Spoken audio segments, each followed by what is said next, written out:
नमस्ते दोस्तों। 13 अगस्त को जो पाकिस्तान के स्वतंत्रता दिवस की पूर्व संध्या थी, पाकिस्तान के प्रधानमंत्री ने एक नए सेना रॉकेट फोर्स कमांड के गठन की घोषणा की, जो बड़ी खबर है। मैं अपने वीडियो में विस्तार से समझाऊंगा कि इस नए कमांड का पाकिस्तान की सेना द्वारा भारत के साथ युद्ध में किस प्रकार से सर्वोत्तम और प्रभावी उपयोग किया जा सकता है। इसमें कोई संदेह नहीं है कि यह नया कमांड पीएलए रॉकेट फोर्स से प्रेरित है। इसलिए पीएलए रॉकेट फोर्स की तरह मैं उम्मीद करता हूं कि पाकिस्तान के पास आज जो भी भूमि आधारित मिसाइलें हैं, चाहे वे पारंपरिक हों या परमाणु, और भविष्य में जो भी मिसाइलें उसे मिलेंगी जिनमें पीएलए से हाइपरसोनिक क्रूज मिसाइलें भी शामिल हैं, वे सभी इस कमांड के अधीन आ जाएंगी। दूसरे शब्दों में, वर्तमान में पाकिस्तान सेना के पास अपनी रणनीतिक बल कमान है, जिसके अंतर्गत इसकी परमाणु सक्षम मिसाइलें आती हैं। मेरे आकलन में वह संगठन इस कमान के साथ विलय कर जाएगा। तो पहला सवाल यह है कि इस कमांड की आवश्यकता क्यों थी। अब आप देखिए, ऑपरेशन सिंदूर में भारतीय सेना ने एक मोर्चे पर सुदृढ़ और संगठित युद्ध का सामना किया। दूसरे शब्दों में, यह पाकिस्तानी सेना का सामना नहीं कर रहा था, बल्कि एक ऐसी पाकिस्तानी सेना का सामना कर रहा था जिसे पीएलए की गैर गतिज क्षमताओं द्वारा पूरी तरह से समर्थन प्राप्त था, बिना पीएलए के अपनी भूमिका दिखाए। ऑपरेशन सिंदूर के परिणामों को ध्यान में रखते हुए दोनों सेनाएं, पीएलए और पाकिस्तान की सेना, संभवतः एक दूसरे के साथ विचार विमर्श कर रही होंगी, और अब ऐसा प्रतीत होता है कि चीन ने पाकिस्तान की सेना को क्षेत्र में प्रमुख सैन्य शक्ति के रूप में उभरने के लिए पूर्ण समर्थन देने का निर्णय लिया है। ये बहुत बड़ी बात है कि ये कैसे होगा, मैं अब समझाऊंगा। इससे पहले कि मैं ऐसा करूं, युद्ध की कुछ बुनियादी बातें हैं जिन्हें सभी को समझना चाहिए। अब आप देखिए, कोई भी युद्ध 3 स्तरों पर लड़ा जाता है। सबसे निचला स्तर युद्ध का सामरिक स्तर कहलाता है। इसी स्थान पर युद्ध होते हैं, यहीं पर क्षय होता है और यहीं पर संसाधनों की गणना अत्यधिक महत्वपूर्ण बन जाती है। फिर अगला स्तर, उच्च स्तर युद्ध का मध्यवर्ती स्तर है, जिसे युद्ध का संचालन स्तर कहा जाता है। यह स्तर युद्ध क्षेत्र में चल रही सभी लड़ाइयों के कुल योग से कहीं अधिक महत्वपूर्ण है। और यह युद्ध का यह स्तर, मध्यवर्ती स्तर, जो युद्ध या अभियान के परिणाम को निर्धारित करेगा, इसलिए यह बहुत महत्वपूर्ण है। युद्ध का सबसे उच्च स्तर वह होता है जिसे रणनीतिक स्तर कहा जाता है, जहां किसी भी राष्ट्र की राजनीतिक और सैन्य नेतृत्व युद्ध से पहले और युद्ध के दौरान एक दूसरे के साथ चर्चा करते हैं।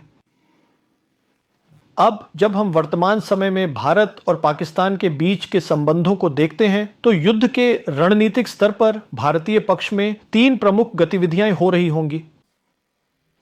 एक यह है कि राजनीतिक नेतृत्व और सैन्य नेतृत्व युद्ध से पहले और युद्ध के दौरान वे निरंतर एक दूसरे के संपर्क में बने रहेंगे।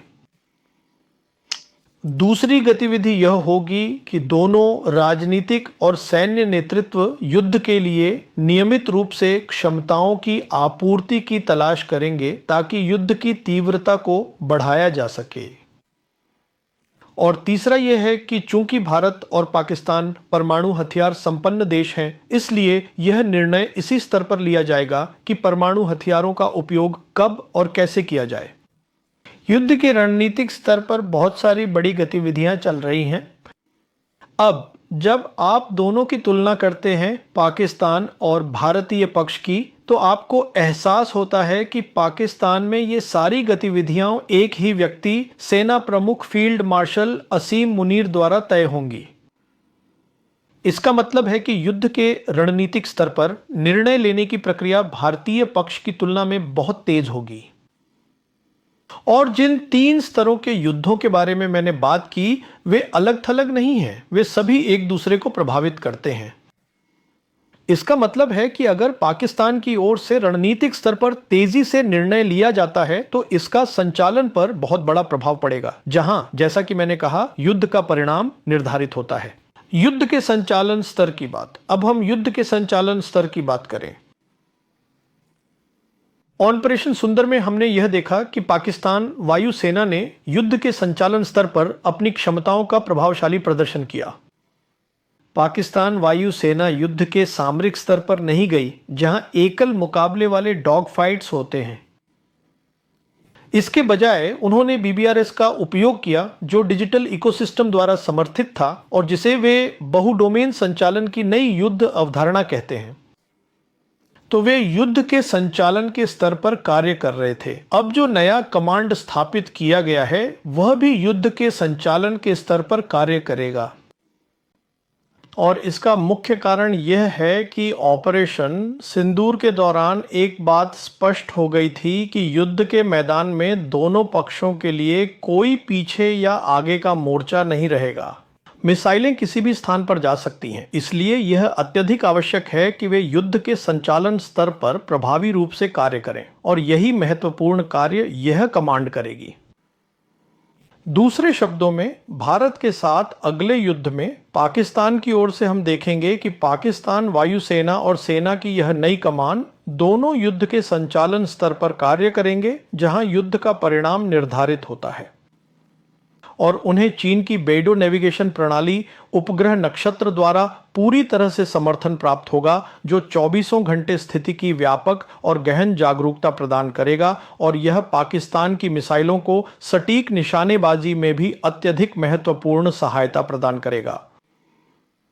और किसी भी परिस्थिति में हम यह जानते हैं कि पाकिस्तान के सभी सैन्य मुख्यालय सुरक्षित फाइबर ऑप्टिक केबल्स के माध्यम से नेटवर्क से जुड़े हुए हैं, और इसलिए पाकिस्तान वायुसेना और इस नए कमांड के बीच निरंतर संवाद संभव होगा, जिन्हें किसी भी परिस्थिति में पूरी तस्वीर और स्थिति की व्यापक और गहन जागरूकता होगी कि क्या हो रहा है।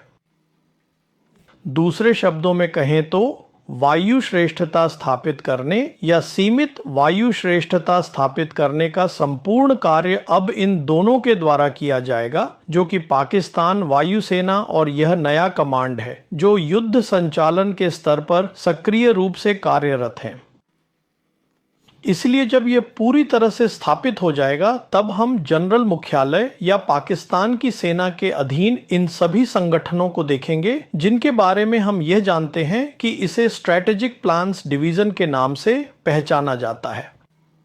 अब यह वह संगठन है जो पाकिस्तान के परमाणु हथियारों और उनके चारों ओर की सभी गतिविधियों के प्रबंधन के लिए जिम्मेदार होता है। यह सभी कार्य SPD के अंतर्गत आते हैं, जिसका नेतृत्व एक 3 सितारा रैंक वाले सेना अधिकारी लेफ्टिनेंट जनरल द्वारा किया जाता है। और फिर हमारे पास ये नया कमांड होगा, जिसे अब फिर से एक लेफ्टिनेंट जनरल रैंक अधिकारी द्वारा नेतृत्व किया जा रहा है, और जो जनरल मुख्यालय को रिपोर्ट करता है। इसके बाद ISI का जिक्र होता है। अब ISI को फिर से लेफ्टिनेंट जनरल अध्यक्षता कर रहे हैं, और मौजूदा ISI प्रमुख पाकिस्तान के राष्ट्रीय सुरक्षा सलाहकार भी हैं। तो फिर हमारे पास महानिदेशक सैन्य संचालन भी मौजूद हैं। वह भी सेना के प्रमुख जनरल मुख्यालय को रिपोर्ट करते हैं, लेकिन उनकी भूमिका सामरिक स्तर पर होगी, क्योंकि वह संपर्क रेखा के लिए जिम्मेदार होंगे, जो भारत और पाकिस्तान के बीच की पहली रेखा है, और इसीलिए मेरे आकलन में उनके अधीन जो होगा वह रॉकेट्स होंगे, जो मुख्यतः अनगाइडेड रॉकेट्स और तोपखाना होंगे। तो यही उसके अधिकार क्षेत्र के अधीन होगा। जैसा कि मैंने कहा, DGMO की भूमिका वास्तव में सामरिक होगी, जो शत्रु क्षेत्र पर कब्जा करने की होगी। एक बार जब वे दो संगठन, जिनके बारे में मैंने बात की, एक सेवा और एक संगठन, सीमित वायु श्रेष्ठता स्थापित करने में सक्षम हो जाते हैं, मेरे आकलन में यही तरीका है जिससे यह चलेगा। अब सवाल उठाए गए हैं कि यह नया कमांड पाकिस्तान के राष्ट्रीय कमांड प्राधिकरण के अधीन होगा या यह सेना मुख्यालय के अधीन होगा। अब मेरे आकलन में पाकिस्तान की राष्ट्रीय कमांड प्राधिकरण ज्यादातर काल्पनिक है। क्यों? मैं इसे थोड़ी देर में समझाऊंगा। जैसा कि मैंने पहले कहा, यह सब पूरी तरह से सेना मुख्यालय के अधीन होगा। इसके 4 मुख्य कारण हैं जो मैं स्पष्ट रूप से बताऊंगा। एक यह कारण है कि पाकिस्तान के पूर्व सेना प्रमुख जनरल जहांगीर करामत ने अक्टूबर 2003 में मेरी पत्रिका फोर्स मैगजीन में एक लेख लिखा था, जिसमें उन्होंने उल्लेख किया था कि परमाणु सक्षम डिलीवरी सिस्टम का विभाजन पाकिस्तान की सीमित संपत्तियों, जो कि परमाणु संपत्तियों को संदर्भित करता है, को असुरक्षित बना देगा। इसका तात्पर्य यह है कि परमाणु कोर को परमाणु सक्षम मिसाइलों के अत्यधिक निकट रखा जाना चाहिए, इन्हें अलग नहीं किया जाना चाहिए।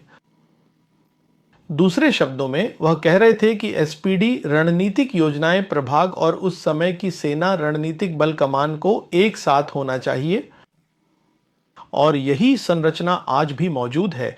वे जनरल मुख्यालय के आदेश और नियंत्रण के अधीन हैं और राष्ट्रीय कमांड प्राधिकरण के अधीन हैं, जो उन्हें संचालित करता है और उन्हें संयुक्त प्रमुखों की समिति द्वारा प्रबंधित या प्रशासित किया जाता है। मुख्य बात यह है कि वे जीएचक्यू के कमान और नियंत्रण के अधीन हैं।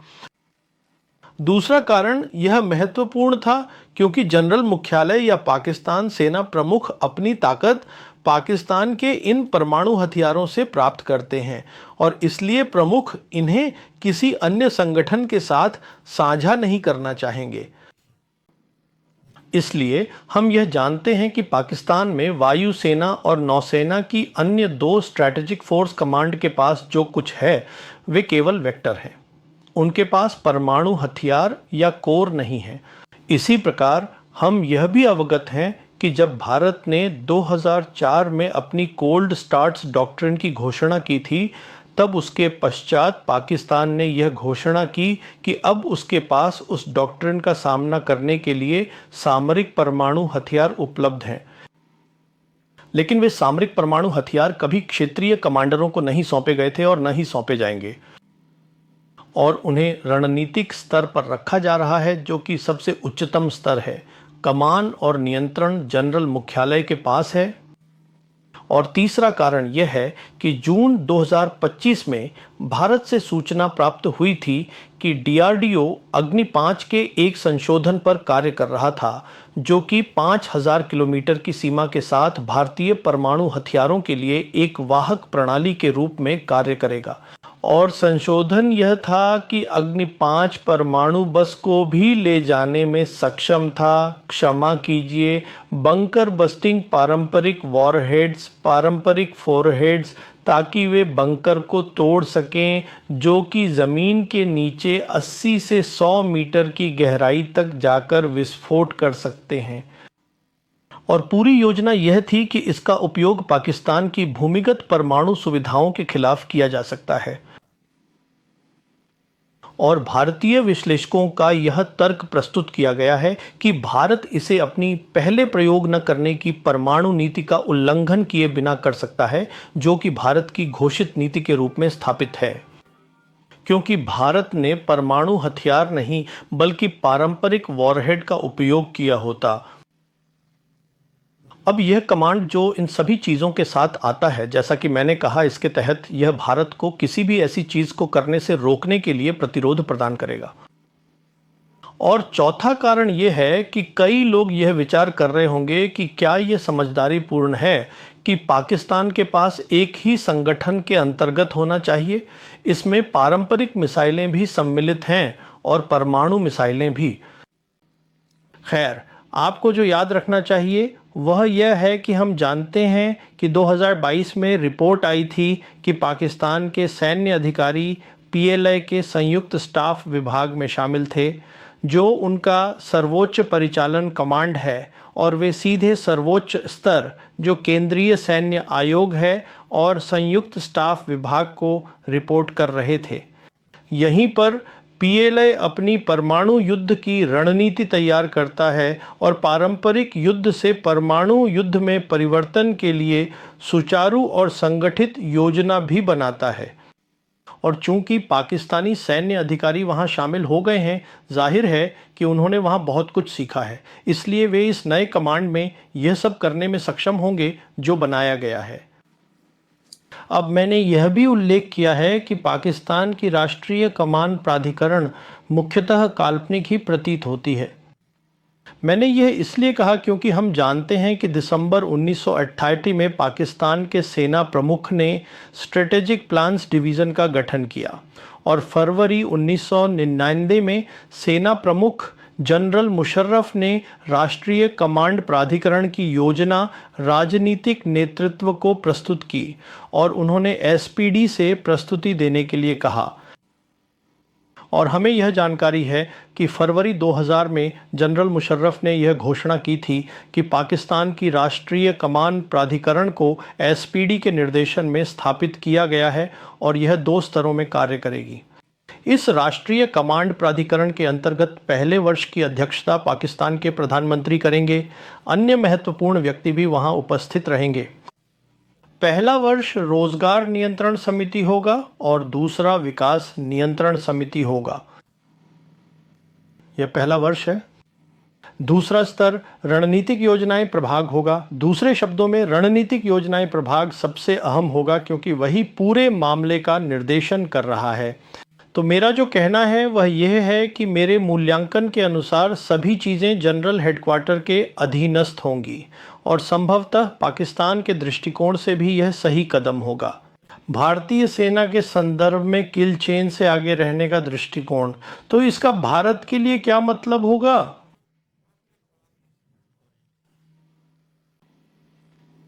इसका भारत के लिए यह तात्पर्य है कि भारत को अब उस समझौता ज्ञापन पर पुनर्विचार करना होगा जो फरवरी 1999 में लाहौर घोषणा के हिस्से के रूप में भारत और पाकिस्तान के मध्य हस्ताक्षरित किया गया था। अब यदि आप इसे ध्यानपूर्वक देखेंगे तो आप महसूस करेंगे कि दोनों पक्षों ने सैद्धांतिक रूप से सहमति व्यक्त की थी, लेकिन परमाणु जोखिम न्यूनीकरण केंद्र की स्थापना कभी भी नहीं हो पाई। अब यह समय आ गया है कि दोनों पक्ष मिलकर बैठें और परमाणु मिसाइल संयम व्यवस्था पर विस्तार से चर्चा करें और संभवतः एक संयुक्त सत्यापन समिति या आयोग का गठन भी किया जाए। और मुझे आश्चर्य नहीं होगा अगर ट्रंप प्रशासन भारत पर ऐसा करने का दबाव डाले।